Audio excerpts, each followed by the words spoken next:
What's going on, my good people? It's your boy Cornelius Jones, 10-minute investing. And all the haters and the fudsters of XRP are having fun with this one. But it's okay. Let the uneducated be uneducated. But I'm going to do my part on my channel, and I'm going to cover some of the FUD. So we have a statement from Swift CIO, and he has made some comments about XRP. And want to give a shout out to 589 on X. I'm going to read his post here. It's a really good post. I'm not going to show the whole post on the screen, but if you want to see his post, just go over to X 589 and you'll see this information.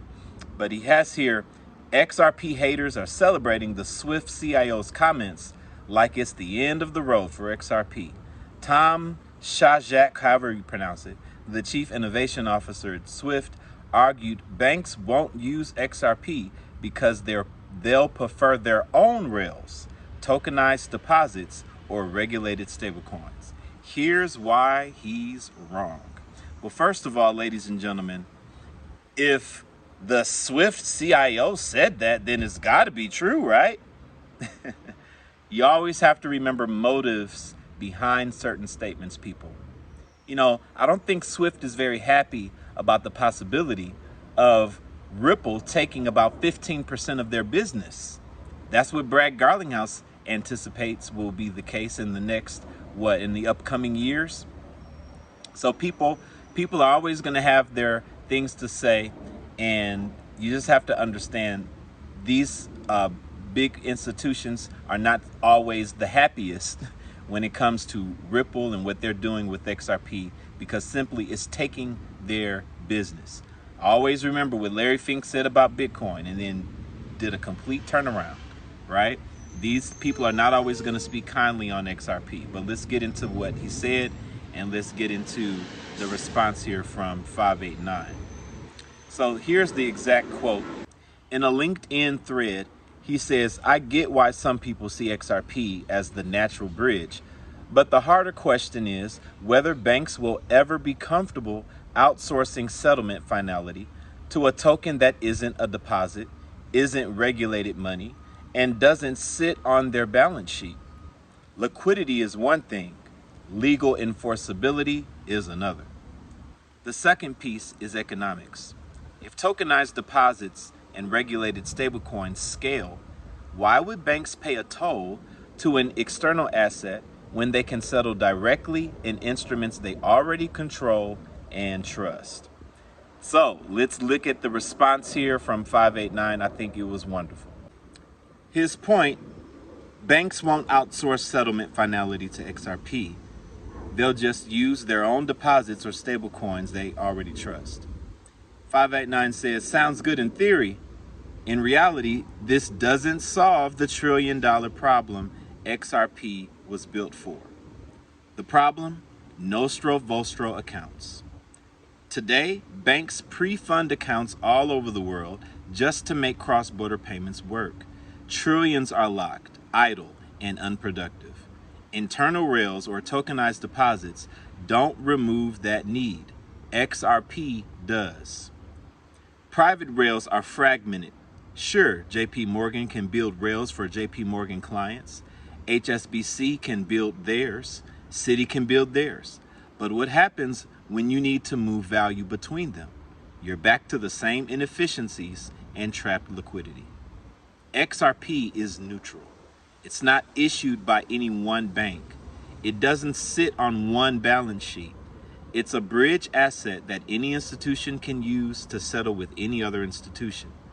The neutrality is what makes it scalable, something no single bank token can offer. Liquidity is one thing, legal enforceability is another, he said. His response, correct. That's why Ripple has been working with regulators for a decade. Licenses in key jurisdictions, ODL corridors running live today, and RLUSD stablecoin as a stepping stone. Regulation is catching up. XRP's role is already built. Tokenized deposits and stablecoins don't fix 24/7 settlement.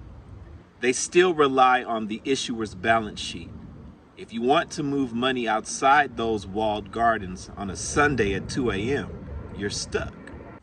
XRP's ledger is open 24/7, 365. No downtime, no dependency. The economics argument misses the point. Yes, banks like control, but efficiency wins in the long run. Faster settlement equals lower risk. Freed up capital equals higher returns. Neutral bridge equals global reach. XRP reduces costs in a way no internal rail ever will. Swift knows this. Their system today is messaging only. It doesn't move value. It doesn't settle instantly. It relies on the same nostro vostro trap XRP solves. That's why they're piloting blockchain. But pretending a stablecoin layer can replace XRP is wishful thinking. Bottom line, banks building their own rails equals more fragmentation. Stablecoins, tokenized deposits equals useful but limited. XRP plus the XRP ledger equals the only neutral, liquid, 24/7 settlement asset that solves the core problem. When regulations allow, the industry has one option. The CIO of Swift may cast doubt, but the facts remain. XRP was designed for this use case. Ripple has spent a decade building rails and regulatory clarity. No other digital asset offers the same neutrality and efficiency. The end game is XRP, period. I love it. Bravo, 589, bravo. So one clear thing, regardless of what anybody has to say, we understand the facts. At the end of the day, banks and institutions, and even those at Swift, may not want this transition to happen. But because of how much money this efficiency is going to help banks save, it's inevitable. They're going to upgrade to a new system, a new profitable system, a more efficient system, a scalable system, a system that if they do not get on, they would be at an incredible competitive disadvantage in this global market. No big player is just going to stand idly by stubbornly and just try to do their own thing outside of the interoperability of the entire world. This entire world is moving to distributed ledger technology. This entire world is moving to the internet of value. And XRP sits at the fundamental settlement layer for this internet of value for the largest central banks, payment providers, and institutions all over the globe. And if you know it's so, throw it in the comments. You know it's so. Ladies and gentlemen, tonight is Thursday night, and I can't wait to watch the Eagles stomp on them Cowboys. Oh, God. Not an Eagles or Cowboy fan. I'm a Lions fan, but I'm laughing at the Cowboys. However, it's also Cryptex night. So if you have any inkling to find out about Cryptex, people, tonight's the night. Come on through. Come hear from people who are making 6 figures and 7 figures tell you what this is about. Cryptex uses DeFi staking protocols and smart contracts together to pay you wonderful sums of money in the 5, 6, and 7 digits.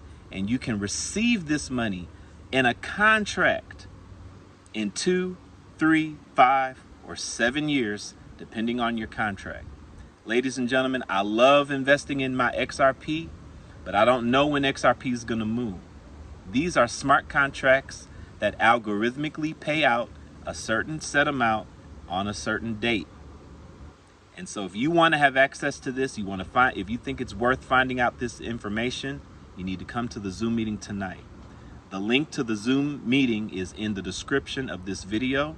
And when you're ready to purchase your contracts, all you got to do is come back to this same video and click on the how to video in the description. It describes everything you need to know so that you will have a very efficient process getting your contracts.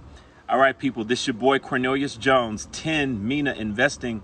Looking forward to hollering at you guys on the next video. Y'all be blessed and have a good one.